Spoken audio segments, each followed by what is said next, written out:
네, 반갑습니다. 지금부터 유일호 장관과 함께하는 2030 정책 토크를 여러분 박수로 시작하겠습니다. 네, 정말 이렇게 밝은 분위기 속에서 많은 분들께서 이렇게 참석을 해주셨습니다. 오늘 이렇게 뜻깊은 자리 진행을 맡게 된 사회자 가영훈입니다. 반갑습니다. 자, 우선 이렇게 뜻깊은 자리를 위해서 전국 각지에서 함께 해주셨습니다.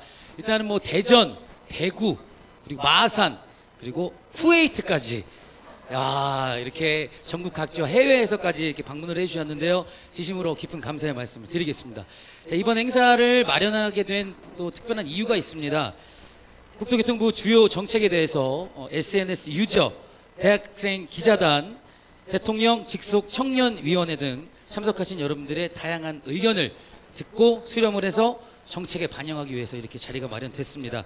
참고로 정책 토크가 진행되는 동안에 국토교통부 페이스북입니다. 페이스북에서 실시간으로 정책에 관한 질문을 받고 있으니까 여러분들도 참여가 가능하다는 점 알고 계시고요. 이 중에서 질문을 몇 가지 뽑아서 장관님께서 직접 즉석에서 답변을 해주실 텐데요. 여기 참석하신 분들 꼭 참여를 부탁을 드리겠습니다. 자, 오늘 행사 일정에 대해서 간단하게 좀 말씀을 드릴게요. 간단한 정책 퀴즈와 함께 장관님의 정책 강연이 이어집니다. 그리고 주제별로 질의응답 시간이 이어질 예정이고요. 질의응답 시간에는 국토교통부 페이스북을 통해서 사전 및 그리고 실시간 접수와 그리고 질문과 현장 질문을 또 받고 있습니다. 장관님께서 직접 답변을 해주신다는 점 꼭 참고를 해주시고요. 이번 정책 토크에는 이번 대학생 기자들뿐만 아니라 사전 페이스북에서 공개 모집을 통해서 많은 분들 또 이렇게 참여 희망해 주신 분들이 많습니다. 대학생 기자분들 어디 계십니까? 좀 많이 오셨고요. 그리고 참석 희망해 주신 SNS 유저분들 이렇게 많이 오셨습니다. 자, 그리고 대통령 직속 청년위원회 2030 정책 참여단 분들 반갑습니다. 그리고 해외 건설 분야, 비행 조조 관련 분야, 물류 관련 분야, 창조 경제밸리 입주자, 그리고 주거 복지 관련 정책 고객과 마지막으로 어린이 기자단 및 학부모 등 약 50여 분이 참석을 해주셨습니다. 반갑습니다. 어서 오십시오. 자, 아까도 잠깐 말씀을 드렸지만 뒤쪽 카메라로 여러분 유튜브 생중계가 이제 녹화가 됩니다. 여러분들 그 점 참고를 해주시고 편안한 분위기 속에서 함께 해주시기 바랍니다. 자, 그러면 본 행사를 시작하기에 앞서서 현재 국토교통부에서 시행 중인 여러 정책들에 대해 간략한 퀴즈로 알아보는 시간을 좀 갖도록 하겠습니다. 퀴즈를 제가 드렸을 때 문제 정답을 알겠다 하신 분은 손을 들고 국토를 크게 외쳐주시면 되겠습니다. 연습 한번 해볼까요? 하나, 둘, 셋. 자, 전부 다 해주셔야 됩니다. 다시 한번. 하나, 둘. 둘입니다. 하나, 둘, 셋. 이렇게 큰 목소리로 정답을 맞추신 분께는 소정의 선물이 즉석에서 증정이 된다는 점 참고해 주시고 지금부터 문제 갑니다. 스마트폰 활용해 주셔도 좋습니다. 이용 가능하니까요. 첫 번째 문제 갑니다. 첫 번째는 주거 관련 문제입니다. 주거 관련. 정부가 젊은 계층의 주거 안정을 위해 중점 추진하고 있는 주택 사업의 이름은 과연 무엇일까요? 국토. 우리 여성분 빨랐습니다.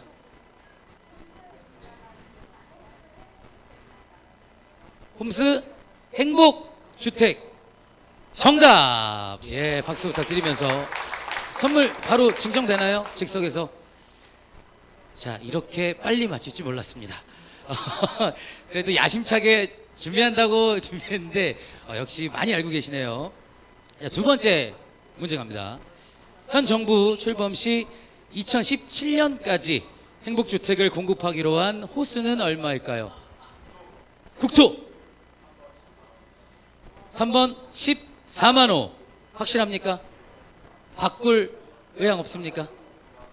14만 호. 어떻게 알고 있죠? 왜 14만 호라고 생각해요? 미리 사전에 한번 훑어봤습니다. 14만 호 정답! 역시 지금 대학생이신가요? 비행 교육 받고 있습니다. 또 파일럿이 되기 위해서 박수를 좀 부탁드리면서 대한민국의 또 파일럿계의 중심이 되시길 바라겠습니다. 자, 다음 문제 갑니다. 다음 문제. 최근 도입된 중산층 대상 최장 8년 동안 임대되는 기업형 임대주택 사업의 이름은 무엇일까요? 이번엔 너무 치열했습니다. 다시 한번 손 내리시고요. 하나, 둘, 셋. 이번엔 아까부터 장관님 옆에서 얼음이 돼 있는 저분께 기회를 드리겠습니다. 정답은 3번 행복주택 아닙니다. 자, 다시 국토 우리 마산에서 오신, 멀리서 오셨습니다. 예. 2번 뉴스테이는 무엇일까요, 과연? 뉴스테이 정답! 축하합니다. 아니, 장관 옆에 있어서 아닙니다. 긴장을 해가지고 약간 원래 뉴스테이인 줄 알고 있었는데 이걸 한 거죠. 긴장 때문에. 알겠습니다. 자, 이어서 다음 질문 갑니다. 다음 질문. 판교 창조경제밸리 조성계획의 주요 내용이 아닌 것은 무엇일까요? 이게 진짜 사실 이번 문제 중에 제일 어려운 문제인데, 우리 또 마침 어린이 기자단 친구 한 분이 또 친구가 손을 들었어요. 자, 국토 외쳐야 돼요. 하나, 둘, 셋. 목소리 크게 해야지. 자, 하나, 둘, 셋. 국토. 정답은 4번 디즈니랜드. 정답. 그렇습니다. 4번 디즈니랜드입니다.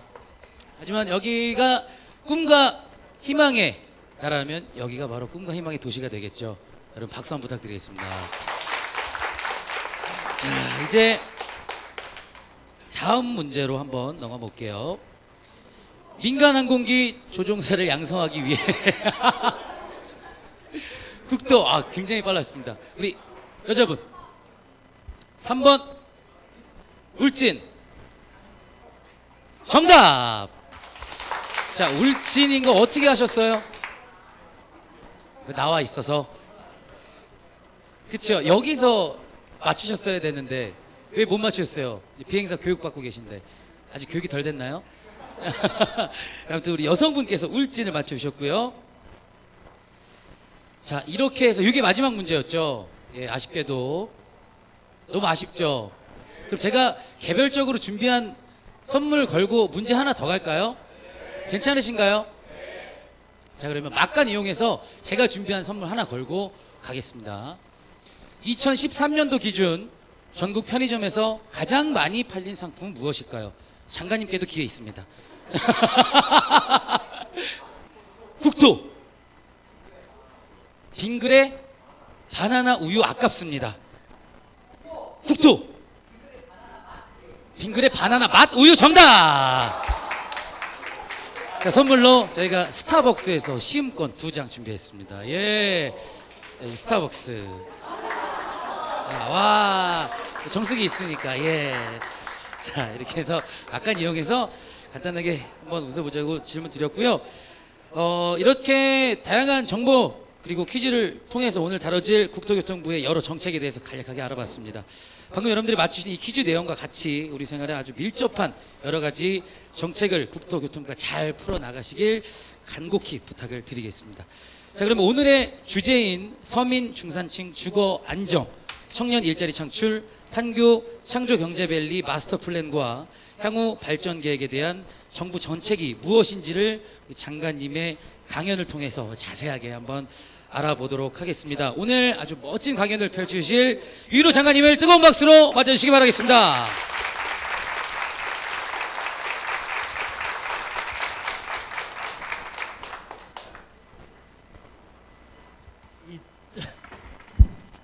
예, 이게 잘 나오는 건가요? 여기서는 이렇게 이게 이제 이런 걸 시작을 하면 좀 재미가 없습니다.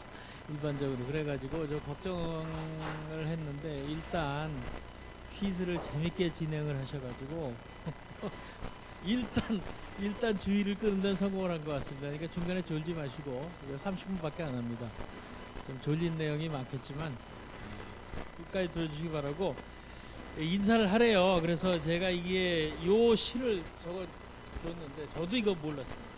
시는 저 유명한 라이너 마리아 릴케입니다. 근데 이 시는 정말 좋습니다. 이 적어준 글 중에 요건 꼭 읽어야 되겠네요. 가을날이란 시입니다. 어느덧 가을입니다. 지나간 여름은 위대했습니다. 1년의 마지막 과실이 열리도록 남국의 햇볕을 이틀만 더 베풀어 주십시오. 좋네요. 오늘이 남국의 햇볕에 한 준하는 날 같습니다. 바람이 좀 오늘 상당히 시원하네요. 며칠 전까지 그냥 쿠웨이트에서 어떻게 지금 공사 현장에 계신 건 아니고요. 쿠웨이트에. 근데 어떻게 서울에 아유, 대단하십니다. 뭐 잘 아시겠지만 저는 얼마 전에 쿠웨이트를 처음 가봤습니다. 그런데 정말 덥습니다. 정말 덥고 1년 내내 덥고, 그런데 저렇게 40년을 사신 분이라니까 정말 박수 한번 쳐드려야 될 것 같습니다. 감사합니다. 그래서 이제 하여튼 그 더운 쿠웨이트 같이 더웠던, 쿠웨이트하고 좀 다르게 습하게 더운 우리 여름을 이제 지나고 가을 이제 좋은 계절이 이제 다가온 것 같습니다. 오늘 낮에는 바람이 정말 이제 습기가 좀 없어지는 걸 느낄 수 있었는데, 어쨌든 오늘 이렇게 많은 분들이 와주셔서 정말 감사합니다. 저도 여긴 처음 들어와 봤는데요. 제가 이른바 선진국이라고 하는 곳에 이런 창조 경제라고 거기는 말을 안 하지만 벤처밸리라든가 이런 인큐베이팅을 하는 이런 곳, 젊은 분들이 이렇게 사업 아이디어를 내고 이렇게 하는 곳하고 정말 분위기가 상당히 비슷합니다. 제가 아주 최근에 간 곳은 핀란드 헬싱키에 있는 대학에 있는 이런, 뭐 여기도 작습니다. 작은데 거기도 참 이런 비슷한 것이 있었는데, 오늘 이렇게 그런 분위기에 우리 대한민국에 이런 곳에 와서 분위기를 느끼는 것도 좋고, 또 이렇게 많은 젊은 분들 앞에서 우리 국토부의 정책에 대해서 말씀을 드리게 돼서 정말 영광입니다. 하여튼 뭐 좀 시작을 해보겠는데요. 시작하기 전에 또 뭐 동영상 지금 해요? 아니면 이따? 누가 지금 해요? 동영상부터 해야 돼? 아니면은 중간에 해도 되는 거예요? 중간에 해도 돼? 아무 때나 하고 싶으면 하면 되죠? 예? 예. 그러면 아니 그러니까 내가 지금 안 하겠다, 막 그냥 동영상 시작하는 거예요? 청년들의 이거부터 하고 합시다. 이게 더 좋아요? 네. 이게 더 좋습니까, 소리가? 그왜 진작에 이런 걸로 주시지? 자, 이제 청년들의 현실 이게 뭐 잘 알려진 얘기입니다. 저도 3포 세대란 말은 많이 들어봤지만, 이게 뭐 며칠 전에 7포 해서 도대체 7포가 뭔데 7포냐 그랬더니 뭐 꿈 희망까지 포함이 됐다 그래요. 좀 갑갑합니다. 당사자들은 얼마나 더 갑갑하겠어요. 사실 저희도 갑갑합니다. 그래서 이제 일자리와 주택이라고 이게 이제 안 되니까 3포, 5포, 7포가 된 것 같습니다. 그래서 이제 그 부분을 정부가 해결을 한다는 말을, 일자리 주택을 한꺼번에 해결한다는 말씀을 드리긴 어렵고, 하여튼 청년 세대의 어려움을 좀 해결하는 방향으로, 해소하는 방향으로 노력을 해서 그 어려움을 좀 덜어드릴 필요는 당연히 있다고 생각합니다. 그것이 국민들의 어려움을 덜어드리는 게 정부의 역할이고, 그게 다 여러분뿐만 아니라 국민들이 세금을 내서 일부러 정부라는 존재를 만든 것은 다 그런 거 필요할 땐 도와달라고 만든 건 아니겠습니까? 그래서 이제 해야 된다는 것이고, 그 얘기를 좀 할까요? 그러면 정부가 왜 있느냐 하면은 뭐 왜 있다고 생각을 하세요? 도와주기 위해서?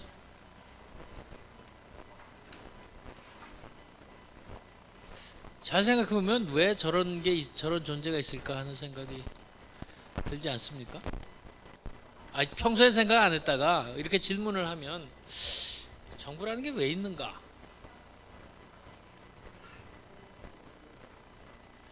한 분만 아까 계속 그 미끄러진 우리 저 학생 아무 얘기나 해도 돼요. 이게 뭐 정답이 따로 있는 게 아니니까. 정부는 왜 있을까?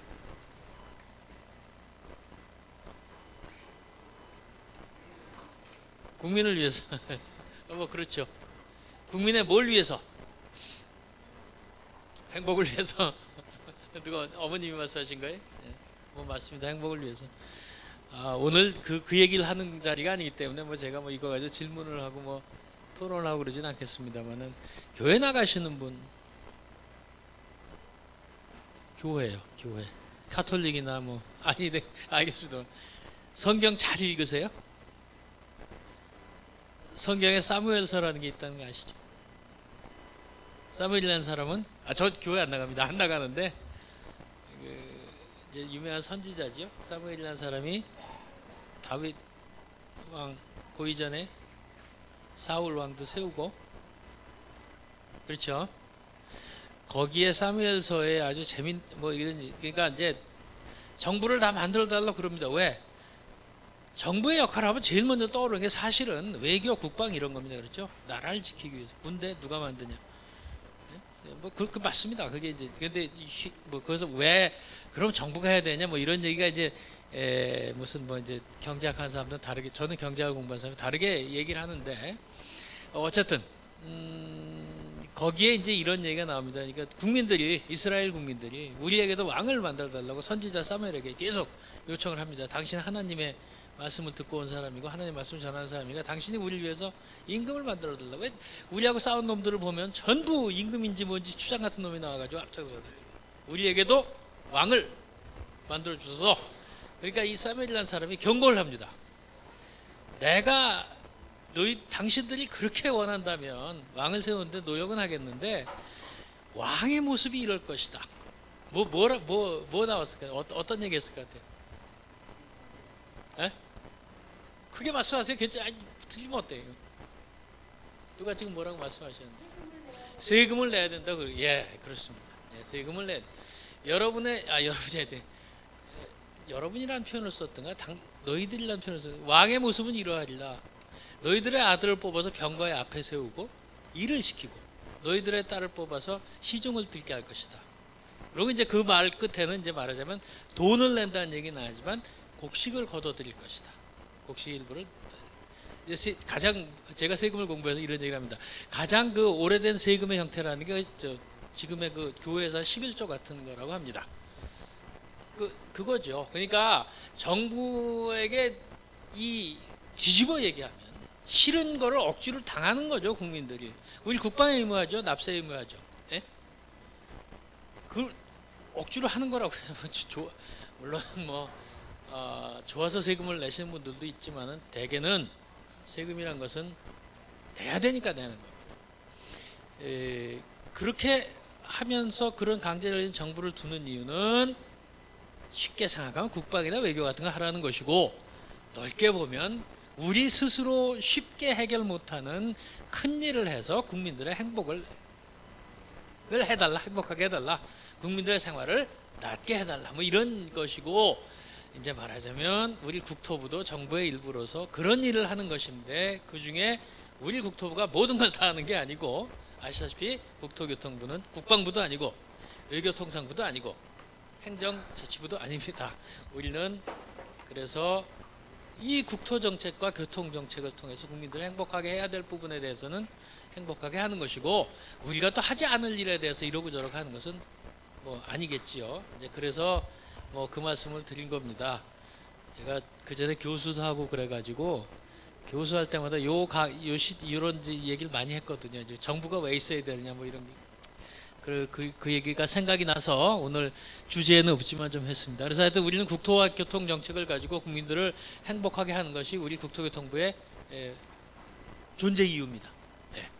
그래서 어떻게 하느냐? 그럼 이제 다음으로 넘어가죠. 그래서 오늘의 거는 이제 저희가 하는 일이 많지만 솔직히 말해서 청년들만 우리 국민이 아니고 연세 드신 어르신들도 우리 국민이고 여기 계신 청년들의 부모님들도 우리 국민, 여기 부모님들도 나오셨지만 부모님들도 우리 국민이고 뭐 하니까 그분들을 위한 정책도 많이 해야 되겠죠. 근데 오늘의 주제에 관한 것은 이런 겁니다. 그래서 이제 넘어가죠. 이게 이제 그러면 어떻게 행복하게 할 것인가? 이거를 보면은 현재 뭐가 문제인가를 우선 알아야 문제가 있으면 해결을 하고 문제가 없으면 가만두고 그런 거겠죠. 그런 건데 문제가 좀 많습니다. 이런 거 보면은 주택에 아까 이제 집 했잖아요. 일자리 주택 그 두 번째 주택이 이제 우리의 직접적인 일인데 보면은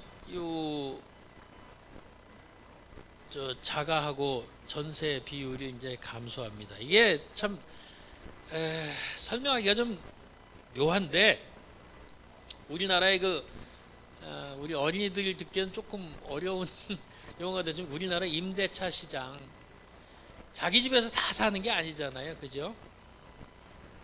다 사는 데는 다 자기 집이죠. 사는 데는 자기 집인데 이제 소위 자기가 소유한 집 아니면 이제 가장이 소유한 집 아니면 가장과 그 부인이 거꾸로 얘기했는데 가장 부부가 소유한 집이 자가고 그렇죠? 아닌 집은 이제 세를 살아야 될 거 아닙니까? 그러면 이제 세를 사는 방법이 이렇게 전세라는 것이 있고 월세라는 것이 있다는 것은 어린이들은 잘 모를지 몰라도 우리 이제 좀 연세 드신 청년들은 잘 알죠. 그리고 실제 요즘에 아마도 여기 대부분이 이런 걸 알 겁니다. 전세의 비중이 줄어들고 월세의 비중이 늘어나고 그런데 문제는 월세라는 게 상대적으로 세입자 입장에서 보면 전세하고 딱 비교를 해보면 좀 불리하다. 알죠? 그게 문제입니다. 그게.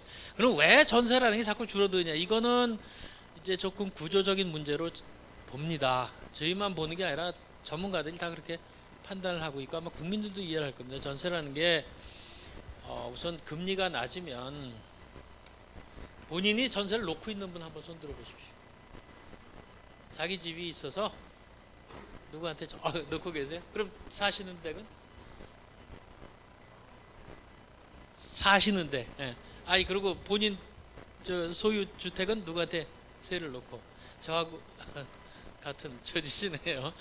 저도 1주택인데 제가 국회의원을 하다 보니 우리 선거구에서 저는 세를 살고 있고 제가 살고 있는 집은 남한테 이제 월세를 놓고 있습니다. 근데 그런 경우가 많지요.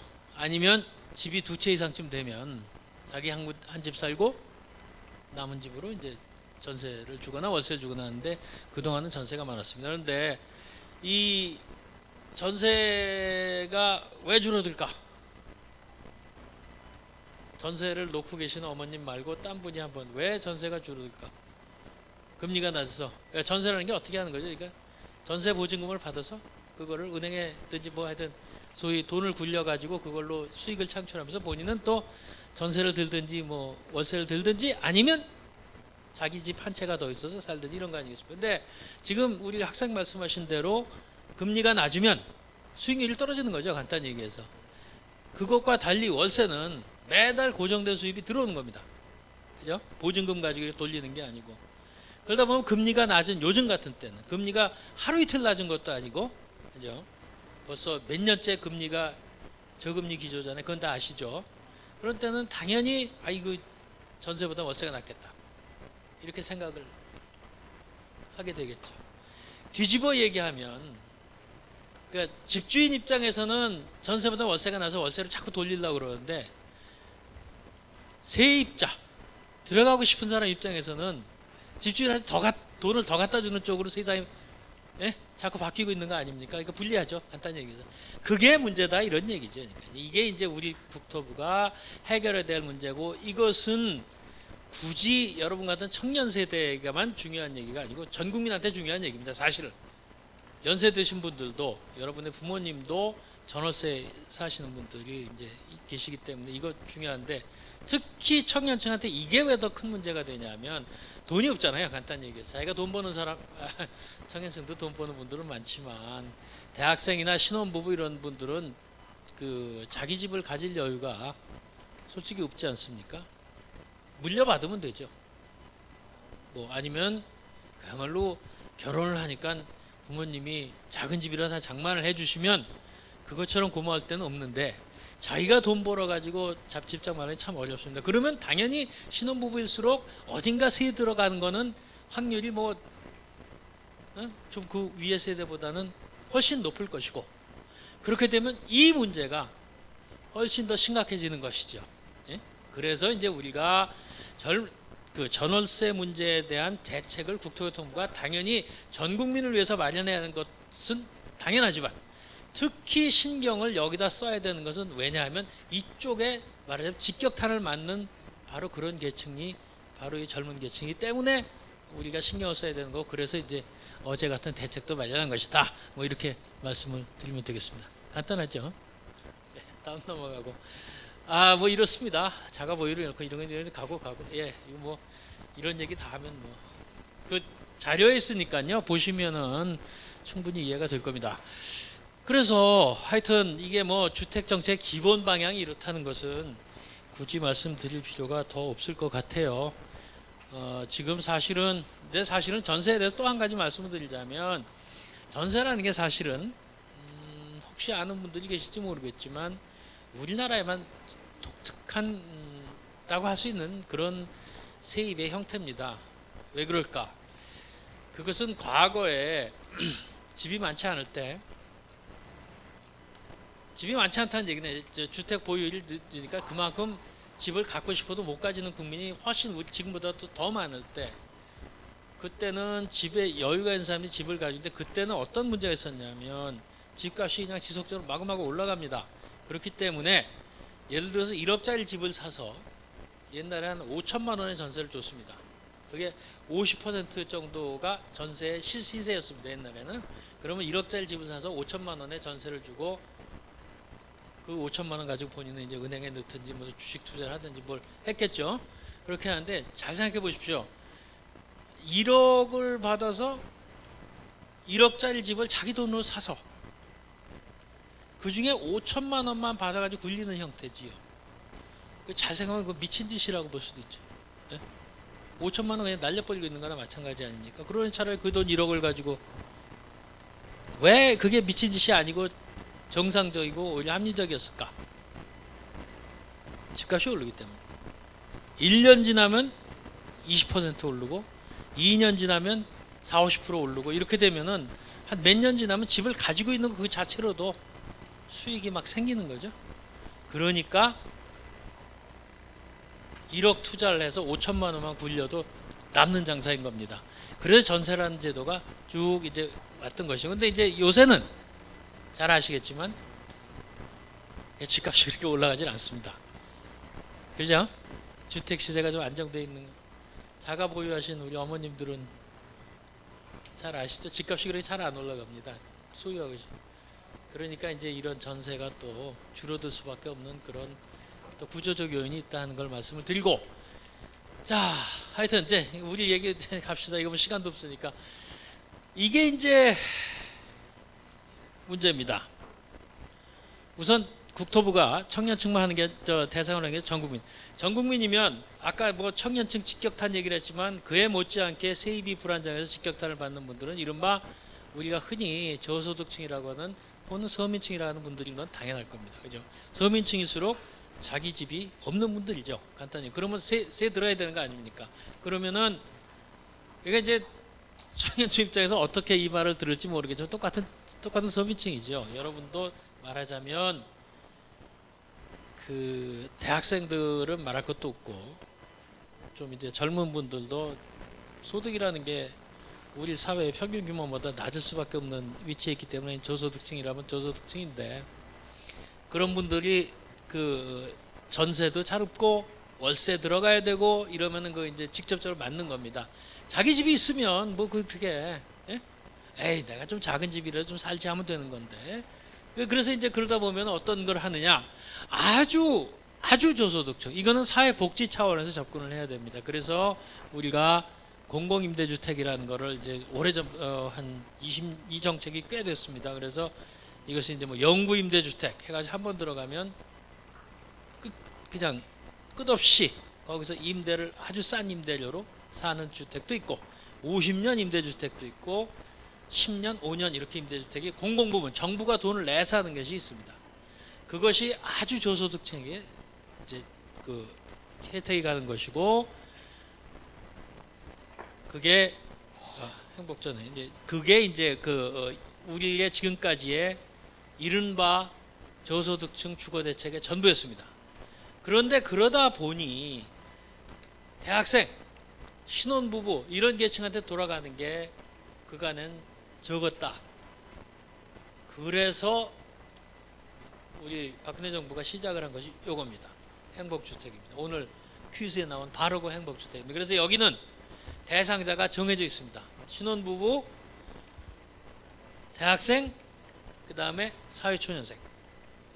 그러니까 연세가 좀 드신 저소득층은 여기 못 들어가는, 아주 예외의 독거노인 혹은 연세 드신 분들이, 어르신들은 가능하지만 그 중간에 뭐 이런 제 나이 또래라든가 중년의 가족은 저소득층에서 여기 들어갈 수 없죠. 물론 아까 말한 대로 다른 공공임대주택의 자격이 있고, 또 아주 저소득층은 이른바 주거급여라고 해서 국가에서 복지 차원에서 현금을 주는 게 있습니다. 주거비 보조 그런 게 있습니다만은 여기에는 안 됩니다. 그래서 요거는 정말 젊은 층을 위한 것이라는 것을 말씀을 드리고, 그래서 대상도 이렇게 돼 있다는 것을 말씀을 드리고, 우리가 이와 같이 올해 처음으로 다음 달에 뭐 송파구에 한 40호 뭐 어디 100호 해가지고 일부 처음으로 들어갑니다. 그리고 사업 승인을 해서 내년에 들어가고 후년에 들어가는 것이 이렇게 여기 이렇게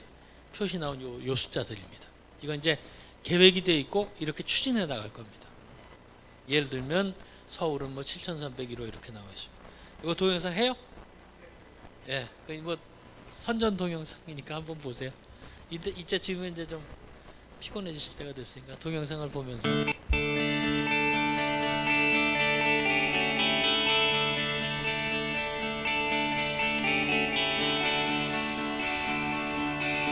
당신의 소중한 삶을 위해 마음으로 짓는 행복주택.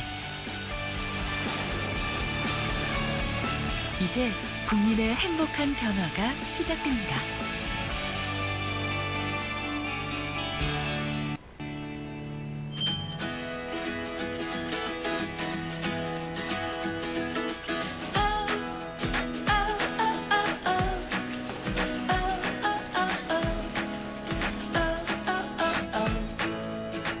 같이 한 게임 하자. 미안, 다음에 하자.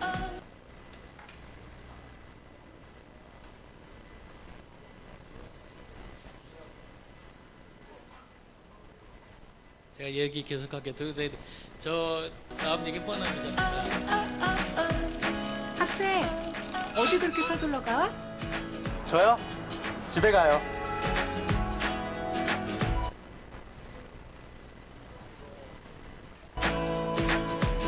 등록금 문제만큼 걱정됐던 게 집 문제였거든요. 제가 지방에서 올라와서 학교 근처에 집을 구했어야 됐는데 월세가 너무 부담되더라고요. 기숙사는 경쟁이 너무 치열하고. 지금요? 그런 걱정 없죠. 여긴 제 집이니까요.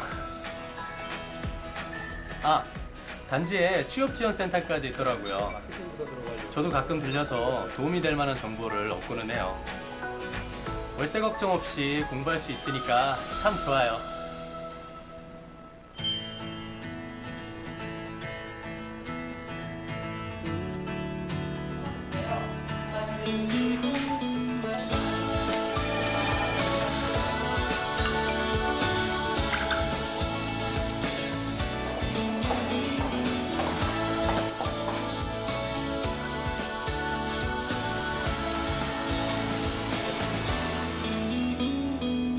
아가씨, 어디 그렇게 서둘러 가? 저요? 집에 가요. 예전엔 운동은 꿈도 못 꿨죠. 출퇴근 시간이 너무 기니까요. 퇴근 후에 운동하고 집에 오는 길에 그때만이 느껴요. 나를 위한 투자를 하고 있구나.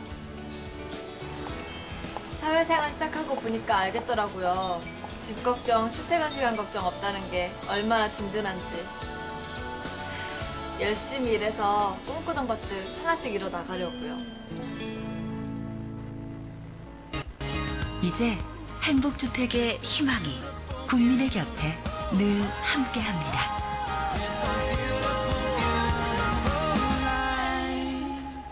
예, 그래서 이게 이제 행복주택에 대한 소개입니다. 그래서 여기 또 아마 대상자가 되실 분들이 대상자는 되죠. 다 이제 그 학교 근처에 문제는 아직 솔직히 말씀드려서 아직 그렇게 많이 짓질 못해가지고 지금 다음 달 입주자들은 선정이 끝난 것으로 알고 있는데 이거 호수가 얼마 안 됩니다. 이제 자 어쨌든 이렇게 되는데 이 문제가 그러면 대학원생은 뭐냐 이런 문제가 당연히 이제 나오지 않겠어요? 그런 질문을 많이 받습니다. 그리고 실제로 저기 사회초년생 거기는 낫지 않냐? 취업준비생 우린 뭐냐 진짜 그 사람들은 그래 월급이라도 받지 이런 문제. 그 다음에 신혼부부가 되려 하는 예비부부 우린 또 어떻게 안 되냐 해서 저희가 지금 여기에 없는데 그것을 확대하는 방안을 연말까지 마련하려고 하고 있습니다. 그래서 그분들도 이 타겟 계층에 들어가도록 그렇게 저희가 하겠습니다. 자 이제 행복주택은 다 끝난 거죠? 그 다음에 이제 아까 말한 그 왜 뉴스테이인가 하는 그 뉴스테이 요겁니다. 요거는 뭐 특별히 뭐 젊은 층 뭐 이런 건 아니죠. 아닌데 뭐 전세에서 월세로 변한다 이런 말씀 다 드렸고 그러다 보니까 이 전세 특히 이제 드시는 분들이 전세값이 올라가 가지고 뭐 전세값이 올라가는 건 또 오히려 어찌 보면 사회적으로 좋다는 뜻이 당연한 게 아니고 자연적인 귀결인 것이 공급은 줄어들고 아까 말한 대로 전세 집주인들은 전세를 안 놓으려고 자꾸 그러고 그러나 수요는 그대로 있으면 가격은 올라가겠죠. 전세값이 많이 올라갔습니다. 아까 옛날에 50%뭐 이랬는데 요새는 매매가 대비 전국 평균이 한 70%쯤 됩니다.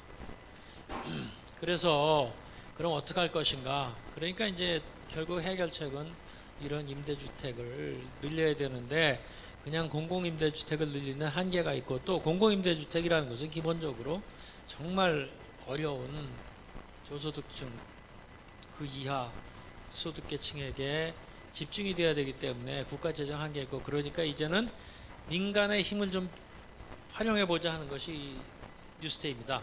그래서 이름도 기업형 민간임대주택이고 이 민간임대주택을 공급하는 주체는 민간 기업입니다. 정부가 아니고. 물론 정부가 많은 협조를 합니다. 예를 들면 지구를 지정해 주는 것은 우리 국토교통부 아니면 또는 지방자치단체, 도지사 뭐 이런 것들이 하게 돼 있고 그리고 또 그 정부는 아니지만 준 정부나 마찬가지인 공사 아까 선전에 행복주택 동영상에 나온 LH공사 옛날 토지공사가 주택공사 토지주택공사가 그 직접 공급하는 것도 있고 뭐 이렇습니다. 이거 근데 이제 민간 기업이 지금까지 안 하던 거를 하게 만드는 거 아닙니까? 지금까지는 민간 기업이 뭐 1000호면 1000호 이렇게 대규모로 지어놓고 임대만 하는 그런 게 없었죠. 그러니까 민간 기업이 지으면 다 분양하는 거였죠. 그런데 임대만 전문으로 하는 것을 만들기 위해서는 여기 나오는 이런 것들이 좀 필요하다. 금융 지원이 필요하다. 대신에 이것을 임대할 때 조건이 여러 가지 제약 조건이 있습니다. 뭐냐면 최소 한 번 들어오면 8년은 최소한 살 수 있는 보장을 해라. 옛날 같으면 이제 전월세 문제, 특히 전세의 문제는 전세값 올라갈 때쯤 되면은 엄청나게 높이 부르고 아니면 싫으면 나가시오. 이게 항상 문제였거든요. 지금 그래도 2년까지는 보장이 됩니다만은 2년 4년 가는 것 보장이 잘 안 되고요. 그래서 이 계약 갱신을 이렇게 자동으로 할 수가 없는 게 문제인데 이거는 8년까지는 무조건 내가 원하면 한 번 들어가면 8년까지 들어가 살 수가 있습니다. 그 다음부터 이제 다시 뭐 이렇게 그 서로 협약을 해야 되겠지만요. 그리고 그 항상 요새 뭐 전세난 뭐 이런 게 그 값이 올라가는 것 때문에 문제인데 그 연평균 상승률을 5%로 제한을 하고 또 시세는 최초 임대료를 규제는 하지 않는 대신에 최초 임대료가 내가 오늘 계약을 맺었다면 2년 후에 입주하는 것을 오늘 시세로 계약을 하게 되어 있습니다. 그러니까 주변의 시세를 오늘 시세로 했는데 실제 그 돈을 낼 때는 2년 후기 때문에 그만큼 아마 해도 2년 사이에 주변의 시세가 올라갈 테니까요. 그런 것들을 다 이제 보장을 한다. 그렇게 되는 겁니다. 그래서 저희 생각에는 이 정책이 상당히 중요하다고 봐요. 그러니까 아까도 말씀드렸지만 전세라는 건 우리나라의 독특한 제도이고 점점 구조적으로 월세로 전환이 될 수밖에 없는 형편이고 우리나라의 월세 시장이라는 것이 기본적으로 내가 집이 한 두 채, 세 채, 여러 채 가지고 있는 사람이 그냥 내놓는 그런 어찌 보면 뭐 좀 불규칙하다 할까 그런 시장인데 이거는 그렇지가 않죠. 대규모의 임대주택 단지가 만들어져서 거기서 임대가 이루어지는 것이기 때문에 여러분이 여행을 해보시면 혹은 뭐 쿠웨이트는 좀 자가 보유하고 계시나요 거기에? 쿠웨이트에? 자기 집. 그래서 임대하시나요? 그러시면 얘기가 다른데 선진국의 경우는 대개 임대를 할 경우 자가도 있고 임대도 있지만 임대를 할 경우에는 이와 같은 임대가 민간 기업이 짓고 하는 임대가 대부분입니다. 거기도 물론 저소득층을 위한 우리 같은 공공임대는 다 있습니다. 있지만 그렇지 않고 보통의 중산층은 다 이런 식의 아파트 단지 같은 데서 삽니다. 민간 회사가 지은 아파트 단지에 월세 내고 들어가는 거죠. 이제 그런 형태로 갈 것이다. 저희는 이렇게 생각을 하고 그것이 잘 세입자에게 부담이 되지 않는 형태로 잘 정착이 될 것이라고 저희는 믿습니다. 이 정책이 저희는 상당히 중요하다고 생각을 합니다. 또 다음으로 가죠. 시간이 점점 다 돼가는데 이제 저희는 뭘 그럼 할 수 있냐? 일자리는 뭐냐? 아까 주택 일자리인데 주택은 했다 이거죠. 일자리. 국토부가 무슨 일자리? 뭐 이런 국토부도 일자리와 관계가 있는 게 있습니다. 특히 이게 쿠웨이트에서 오셨는데 해외 건설 이쪽에 일자리를 많습니다. 그래서 지난번에 뭐 박근혜 대통령이 이제 뭐 어느 행사장에서 이제 제발 한국 청년들 다 어디 갔지 하고 찾고 그러면 그분들 다 중동 가서 지금 한국에서 정말 구인난입니다. 얘기 들을 정도로 해외에 많이 보내야 된다 이 말씀하셨다가 SNS상에 그러면 너 나가라 더워 죽겠다. 아이고 또 쿠웨이트 또 계시네요. 뭐 이런 비난을 많이 받은 걸 알고 있습니다. 근데 너 나가라 그런 게 아니고요. 우리가 참 쿠웨이트 어려운 데 가서 근무하는 우리 근로자들 정말 고생 많이 하시는 거거든요. 그래서 가서 고생이나 해라 그런 뜻은 아니지 않겠습니까? 그만큼 보람을 가지고 소득도 많이 창출하고 그러한 뜻이고요. 그래서 이제 우리가 사실 해외 건설에 뭐 어찌 보면 지금까지 참 자랑스럽게 잘한 겁니다. 이거 보시면 이게 소위 말해 세계에서 높이로 1등부터 10등입니다.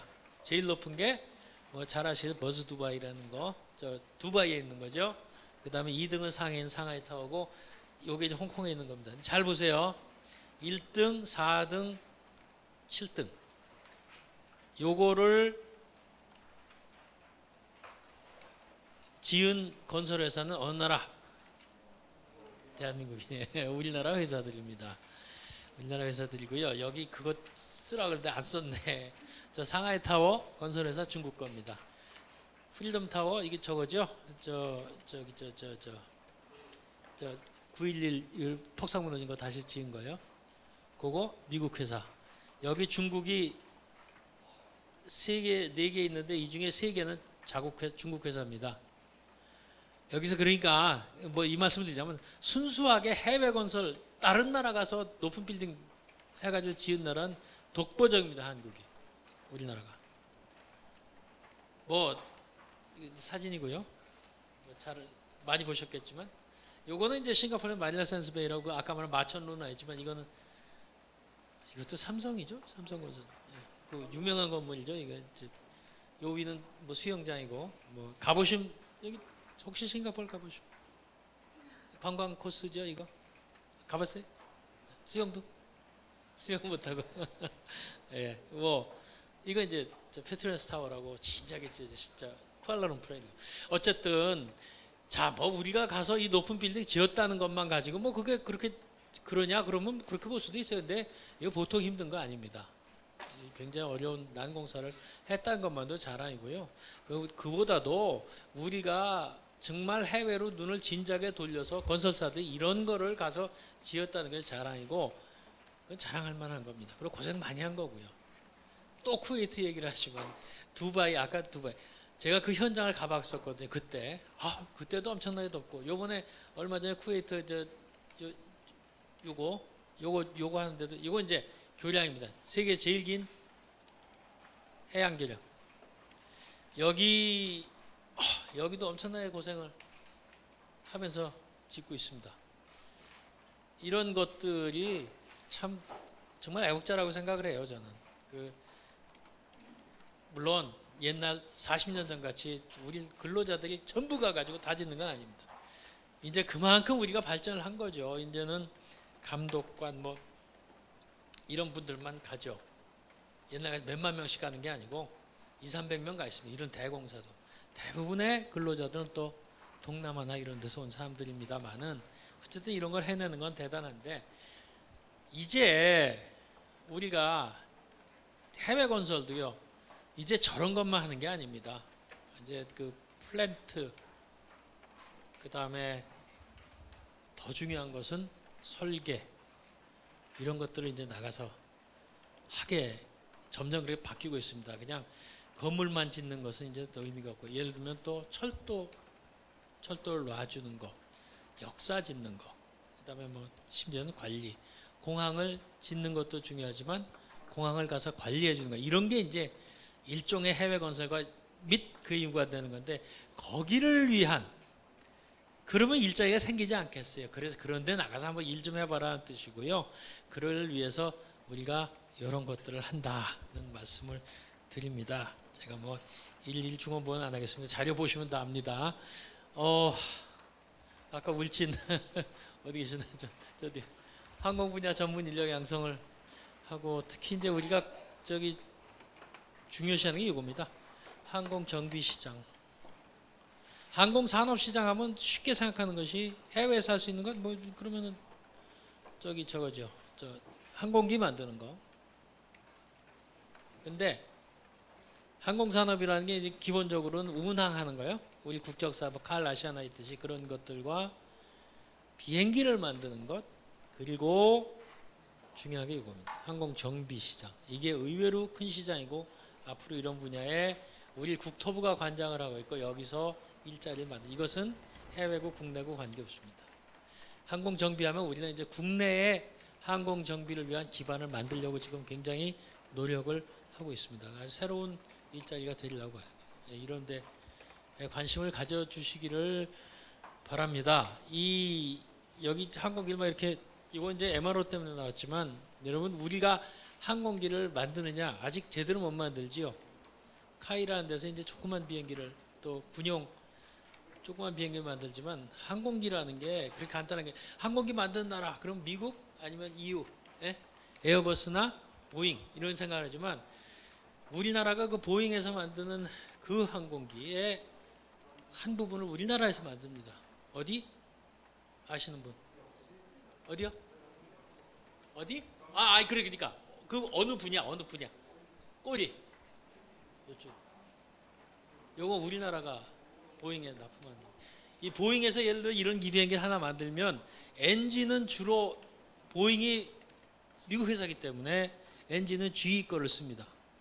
에어버스는 롤스로이스 걸 많이 씁니다. 엔진 그게 굉장히 중요하죠. 그런데 동체 뭐 이런 거 만드는 이거 다 나라마다 그 비교 우위가 있어요. 다 다르게 만드는데 우리가 이쪽에 좀 비교 우위가 있다고 그래요. 그러니까 그 항공기라는 게 간단한 게 아닙니다. 거의 다국적으로 제조를 하는 겁니다. 근데 뭐 오늘 제가 뭐 항공기 제조의 문제를 얘기하는 게 아니라 MRO도 이제 앞으로 메인테넌스 리페어 앤 오퍼레이션 그것도 굉장히 성장할 산업이고 이것도 신경을 써달라는 말씀이고 저희가 국토부가 열심히 노력을 하겠다는 말씀입니다. 다 끝났네? 이제 시간 어떻게 되세요? 5분 때. 자, 항공 분야 전문 인력 양성도 저희가 저희가 국토교통부죠. 그러니까 교통에 하면은 보통 생각하는 게 도로, 철도, 항공 그게 다 우리 부처의 소관입니다. 그래서 지금 이렇게 이 부분의 일자리도 열심히 만들고 있으니 젊은 분들도 많이 관심을 가져주십사 하는 얘기입니다. 꼭 항공대학을 나오지 않더라도 되리라고 봐요. 울진 저기 우리 원래 대학 어디 나오셨어요? 아까 울진 누구예요? 예. 어디요?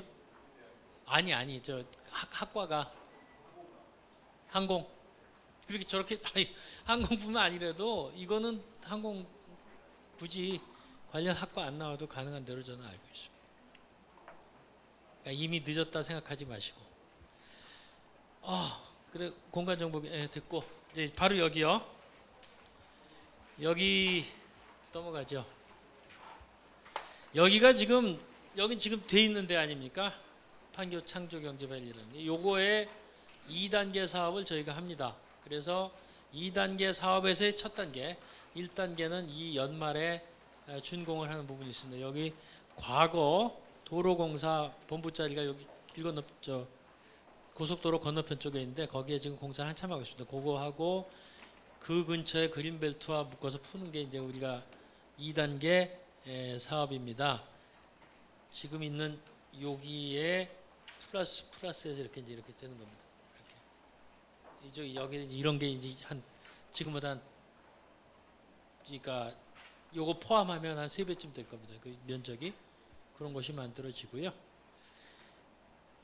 이제 창조경제에서 이제 주로 여기도 그런 스페이스지만 창업하는 거, 그다음에 혁신 기술을 주로 한 테스트베드 쪽 하는 것, 그다음에 ICT하고 문화가 융합하는 뭐 이런 것들을 만들려고 합니다. 많은 관심을 가져주시기를 바랍니다. 이거는 앞으로 이렇게 될 것이다 하는 그림입니다. 지금 뭐 이걸 자세히 적을까 하지만 이런 거 벤처 캠퍼스 이런 거는 정말 젊은 분들한테도 많은 도움이 되리라고 봐요. 여기 있는 건물들이 참 잘 지은 건물들이죠. 멋있고 그 전에 정말 허허벌판 내지는 산이었다가 지금 고속도로 차를 몰고 가면 언제 어느 세월에 저런 빌딩들이 지었나 가끔 그렇게 느껴지는 곳이 바로 여기인데 요 건너편에 새로 이제 2단계 만드는 데는 또 아주 새롭고 색다르고 뭐 그런 무슨 외관상으로도 그런 건물들이 많이 들어올 것이고 아까도 말씀드렸지만 문화가 융합이 되는 것들을 많이 유치하려고 합니다. 그런 것 하는 것이 뭐 이렇게 만들겠다는 것이죠. 근데 이제 이 그냥 외관상의 문제뿐만 아니라 이 속에 문화가 있는 그런 센터를 만들겠다는 것. 그래서 이제 그 많은 관심을 가져주시기를 부탁을 드리겠습니다. 그래서 하여튼 결론은 판교를 세계적인 혁신 클러스터로 조성하겠다는 것입니다. 끝났네.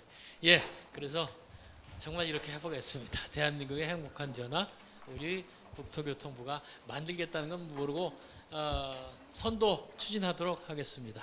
네, 이상입니다. 네, 고맙습니다.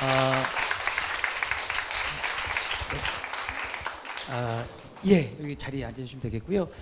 다시 한번 장관님께 박수 좀 부탁드리겠습니다. 알차고 아주 유익한 강연을 선사해 주셨습니다.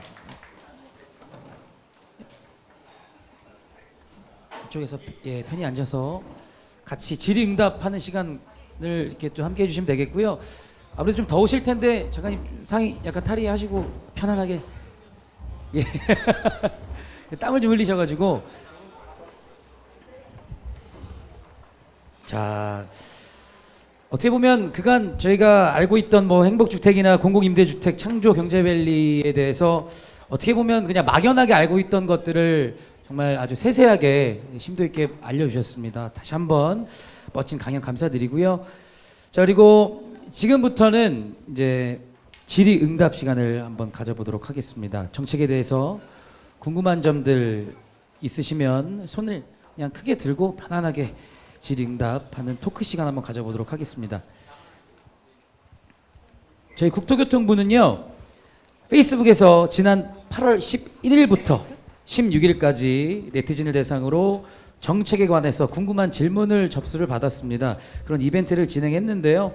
그 중에서 이제 국민들이 궁금해할 만한 질문을 먼저 이제 장관님께 여쭈면서 이제 시작하겠습니다. 네, 선별된 질문 중에 아무래도 실질적인 생활과 연관이 있는 주거에 관련한 질문이 가장 호응도가 높았습니다.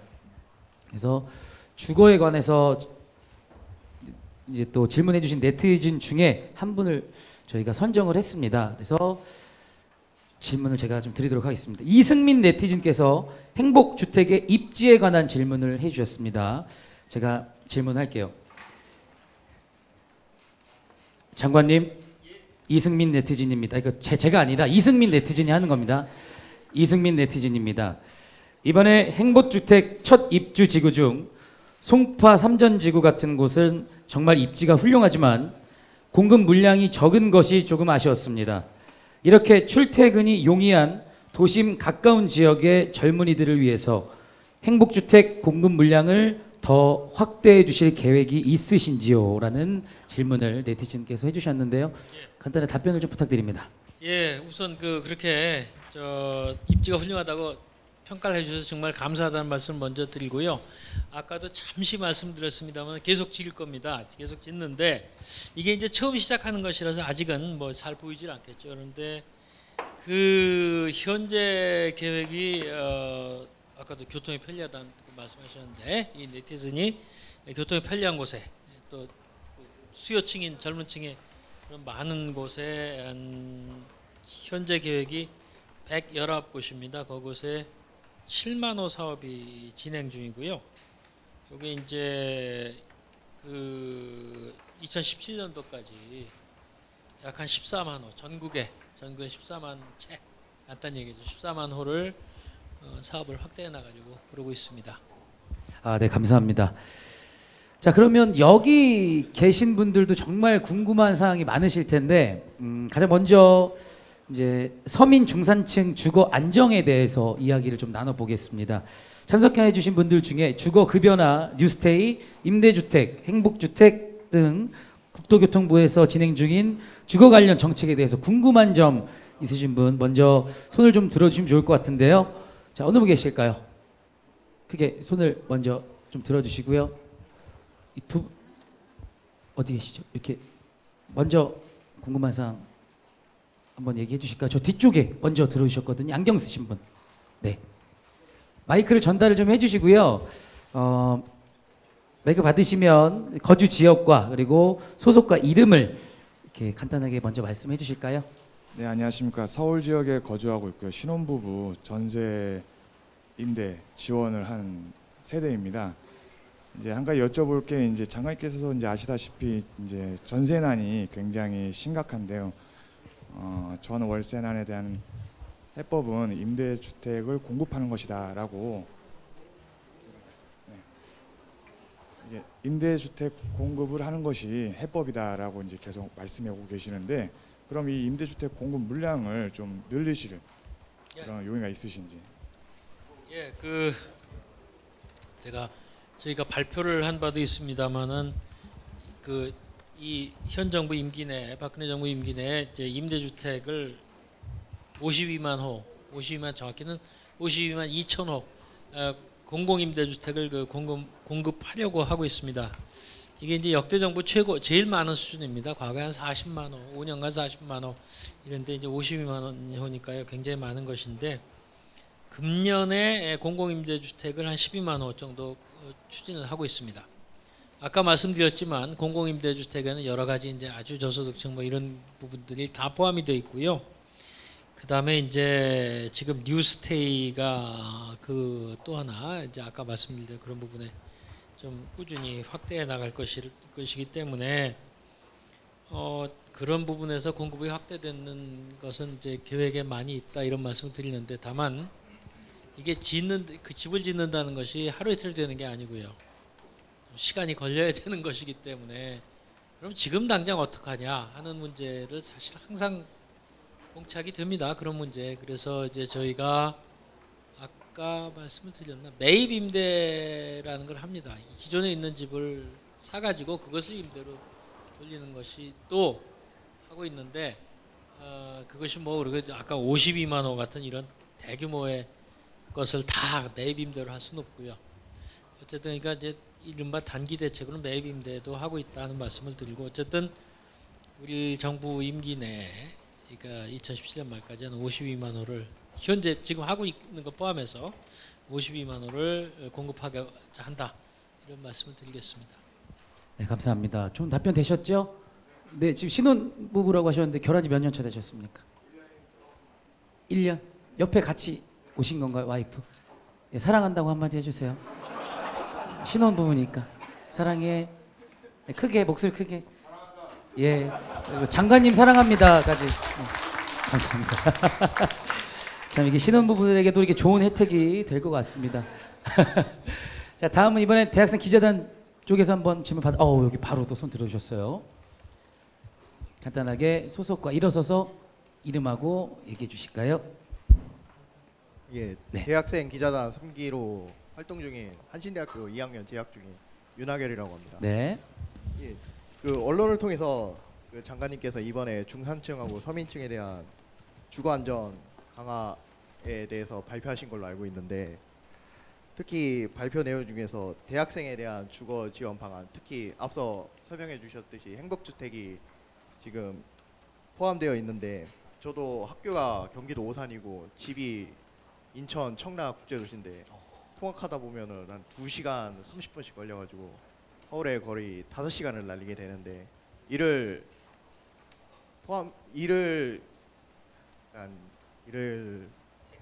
예.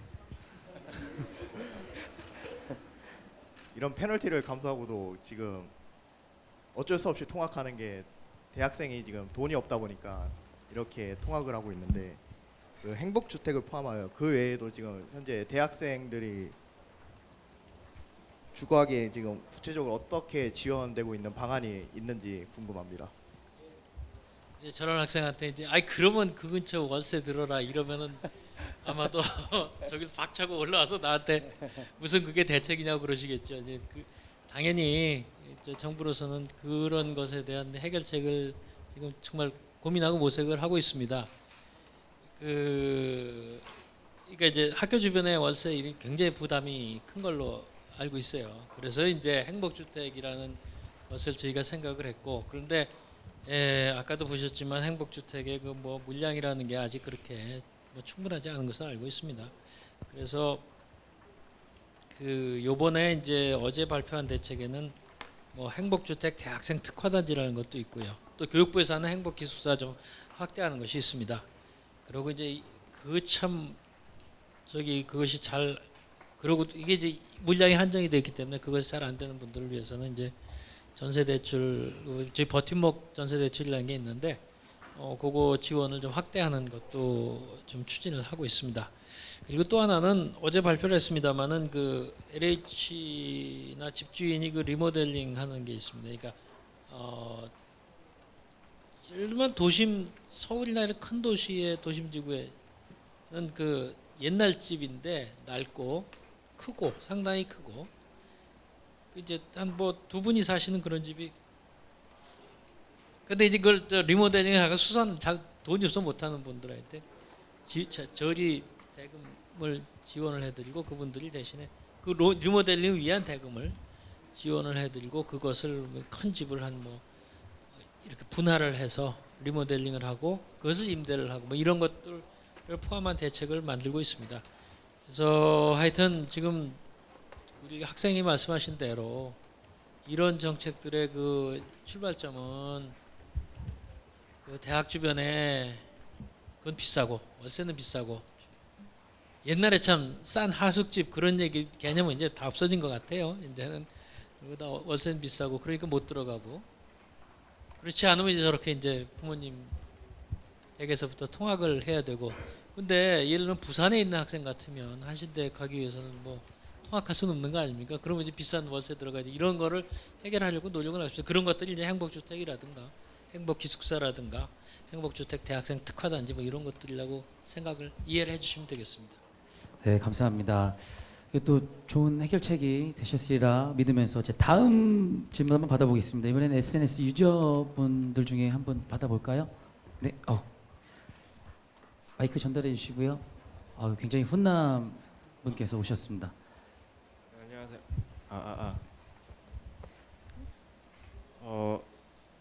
자기 소개 간단하게 해주시고. 안녕하십니까. 저는 서울에 살고 있고 대학 4학년 2학기를 재학 중인 대학생 차성민이라고 합니다. 이번에 아까 영상에서 봤다시피 정부에서는 우리 젊은이들을 위해 행복주택을 추진하고 있는데요. 저도 이제 취업을 준비하는 대학생으로서 또 많은 행복주택에 대해서 많은 기대를 하는 한 사람으로서 아쉬운 점을 질문드리고 싶은데요. 현재 기준에 따르면은 경제적으로 취약한 취업 준비생들은 행복주택을 입주 신청하기 어려운 것으로 알고 있습니다. 이제 그 이유는 취업 준비생과 대학원생, 이 미취업자들은 입주 요건에 포함되지 않기 때문인데요. 아까 장관님께서 가볍게 연말까지 마련을 하신다고 말씀을 하셨는데 직장이 없다고 해서 자격이 주어지지 않는 것은 취지가 맞지 않는가? 장관님께서 어떻게 생각하시는지? 예, 그 말씀이 옳고요. 아까 잠깐 말씀한 대학원생은 어떻게 되냐 뭐 이런 질문이 당연히 나올 겁니다. 내가 그러면 저 상해 이야기라고 그러셨는데 야, 그 행복주택도 못 들어갈 텐데 내 졸업을 늦게 하지 뭐 이럴 수도 없는 거 아니겠습니까? 그 이제 그런 이제 문제를 저희가 이해를 하고 있고요. 그래서 이제 사실 그게 그럼 취업 준비생인데 부모님과 같이 사는 사람은 어떻게 할 거냐 또 뭐 이런 문제가 생깁니다. 부모님과 같이 사는 분이 조건이 좋으니까 나온다 뭐 이런 것도 그러면 정말 어려운 분들이 또 못 들어가는 경우도 있기 때문에 그런 것에 대한 좀 세부적인 사항을 좀 만들어야 될 것 같아요. 아까 연말까지 그 방안을 마련해 드리겠다고 하는 것이 그런 거를 좀 잘 만들기 위해서 하는 것이고, 그래서 저희가 요번 세부 사항을 만드는 데 있어서는 이렇게 이제 당사자들의 의견을 좀 많이 반영을 하려고 합니다. 그래서 하여튼 연말까지는 소위 말하는 취준생, 대학원생 이렇게 좀 포함이 될 수 있도록 대책을 마련하도록 하겠습니다. 네, 알겠습니다. 일단은 먼저 이제 대학생이나 취준생 분들이 진짜 고민이 더 많으실 것 같아요. 사실 지금 저 학생 말고 또 학교 통학하시는 분들이 있어요? 어디에서 어디로 통학하나요? 네? 뭐 하시는 거죠? 아니 저렇게 한 2시간 정도는 걸려야 지금 얘기가 할 수 있는데 서울 어디에서 어디까지 합니까 혹시? 강북에서 그러니까 강서에서 광진이면은 모를까? 예, 광북이면은 그냥 넘어가겠습니다. 저기 이쪽 계신 분 어디로? 와, 목동에서 죽전이면 멀죠. 2시간 정도 걸릴 텐데. 그러면 통학하는 3분 중에 혹시 여자친구가 있다? 넘어가겠습니다. 자, 이렇게 해서 한 3가지 정도 질문을 장관님께 여쭤봤습니다. 이번에는 주제를 조금 바꿔서 청년 일자리 창출에 관해서 좀 이야기를 나눠보도록 할 텐데요. 오늘 이 자리에는 계속 말씀드렸던 대학생 참가자들도 상당히 함께하고 있습니다. 아무래도 가장 많은 관심이 있는 주제가 아닐까 생각이 들어요. 국토교통부에서 관여하고 있는 물류, 해외 건설, 공간정보, 항공 등의 정말 다양한 분야에서 우리 청년들을 위해서 시행 중이거나 혹은 시행하였으면 하는 내용이 있으신 분은 질문을 좀 해주시기 바라겠습니다. 어떤 분이 계실까요?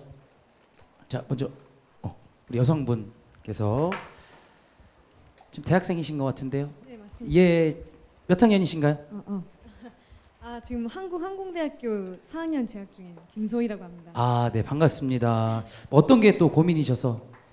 저는 이제 물류 청년 일자리 창출에 대해서 여쭤보고 싶은 게 있는데, 이제 보통 일반적으로 물류라고 하면 택배를 연상할 정도로 고되고 힘든 그런 3D 산업으로 알고 있습니다.